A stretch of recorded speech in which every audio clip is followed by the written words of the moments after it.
Assalomu alaykum aziz qarindoshlar. Muborak Ramazon oyi hammamizga qutlug' bo'lsin. Bu oy nur oyi, bu oy hidoyat oyi. Biz bugun dunyoning chasa ko'chalarida turli fikr va iqimlar orasida yo'limizni izlayapmiz. Payg'ambarimiz Muhammad sallallohu alayhi va sallam bishorat bergan 72 firqa haqidagi so'zlar bugungi kunda bizni cho'nqur o'ylantirishi kerak. Acaba biz qaysi yo'lda? Bizning manzilimiz nerede? Allohu taolo Qur'on Karimda bizga nihoyat aniq bir chekchigir sizib bergan. Sura Al-Imron 103-oyatda mundaq deydi: "Hammanglar Allohning arg'amchisiga, ya'ni Allohning diniga mahkam yepishinglar, o'z ara bo'linmanglar." Bugun musulmonlar orasidagi firqavozlik, bir-birini chetga qiqish va o'zinila haq deb bilish kesili bizni ojizlashtirdi. Ammo haqiqiy mu'min uchun mizon betarafdir. Bizni bir yerga jam qiladigan kuch firqalarning ismi emas, balki Allohning kitobidir. Payg'ambarimiz Muhammad sallallohu alayhi va sallamdan qutulg'uchi firqa qaysi deb so'ralganida u zot men va mening sahobalarim tutgan yo'lda bo'lganlar deb javob bergan. Bu yo'l ahli sunnat va jamoat yo'lidir. Bu nima deganlik? Sunnat payg'ambarimizning so'z harakatini hayotining prinsipi qilish. Jamoat musulmonlarning birligini saqlash, bo'lgunchilik qilmaslik. Biz o'zimizni sunnatga uyg'un yashayapman deb qarasak, eng birinchi bo'lib payg'ambarimizning axloqiga, sahobalarining samimiyatiga qarashimiz kerak. Ramazon aslimizga qaytish fursati. Bu Ramazonda o'zimizdan so'rayli. Biz bir firqa uchun tirishayotgandik yoki Allohning rizoligi uchunmi? Qur'on bizning faqat tilimizdami yoki qalbimizdami?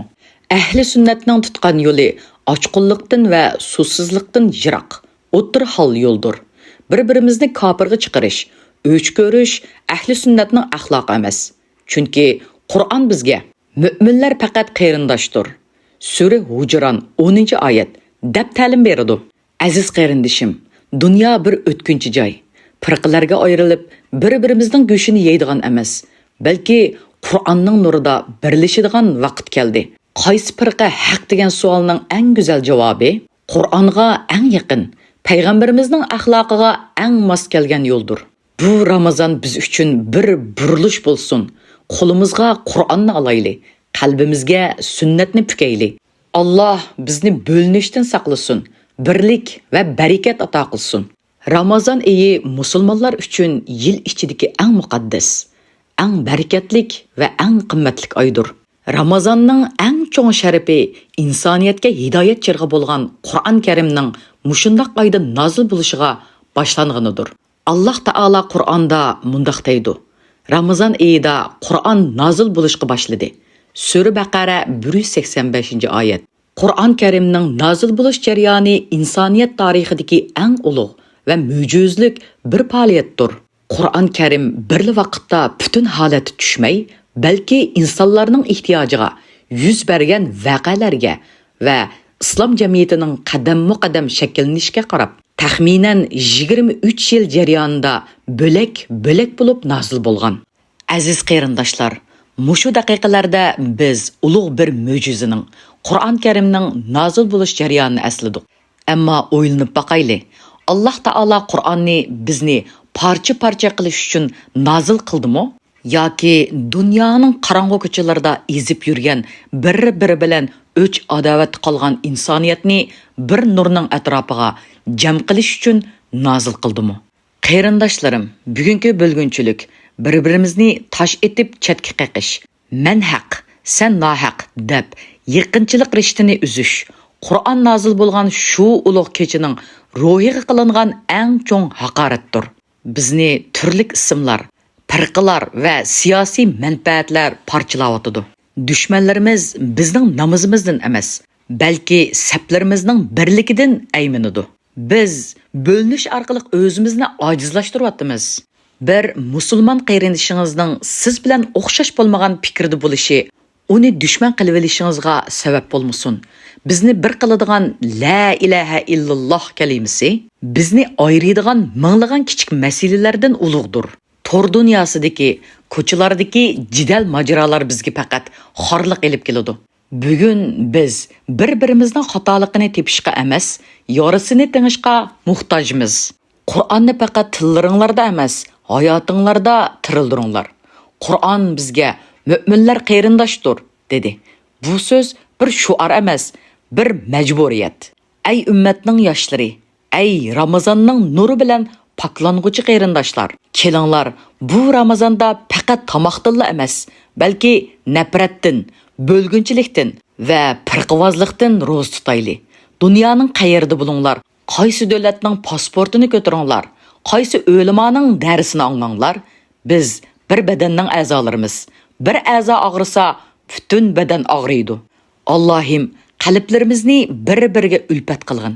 Bizni bo'lgunchilik patqiqidan qutuldirib, Qur'onning atrofiga bir sap qilgin. Bizni payg'ambarimiz sallallohu alayhi va sallam faxrlanadigan, bir-birini suyadigan haqiqiy ahli sunnat jamoati qilgin. Ey olamlarning parvardigori bo'lgan, qalbimizni bir-biriga tutashtiruvchi suyumlik Alloh. Bu muborak Ramazon oyining haq hurmati uchun, Qur'on Karim nozil bo'lgan shu ulug' kechalarning barakati uchun sendan tilaymiz. Ey Alloh, bizning chechilgan qalblarimizni jam qilgin. Oramizdagi adovat va nafrat kunlarini rahmat yomg'iring bilan yuvib tashlagin. Bizni bir-biriga dushman bo'lgan firqalar emas, balki bir-biriga terak bo'lgan, bir sap tuturgan sodiq mu'minlardan qilgin. Ey Parvardigorim, tillarimizni g'ayvatdan, fitna fasoddan va qarindoshlarimizga zahar chechishdan saqlagin. Bizga bir-birimizning xatoligini tepish emas, balki bir-birimizning aybini yepish va bir-birimizga shafqat bilan so'zlashish axloqini ato qilgin. Ey rahimlik Alloh, dunyoning qayerida bo'lsin zulm chekkan, yolg'iz qolgan va bo'linish sababidan ojizlashgan barliq musulmonlarga madad bergin. Bizni Qur'onning nuri ostida, payg'ambarimiz sallallohu alayhi va sallamning sunnatida birlashadigan kuchli bir ummat qilgin. Ey Alloh, bu Ramazonni biz uchun faqat och qilish emas, balki birlik qaytish, mehr muhabbatni tirildirish va haqiqiy qarindoshlikni his qildirish qilib bergin. Duolarimizni qabul qil. Bizni bo'linish xorliqidan saqlab, birlik izzati bilan zinnatligin. Amin.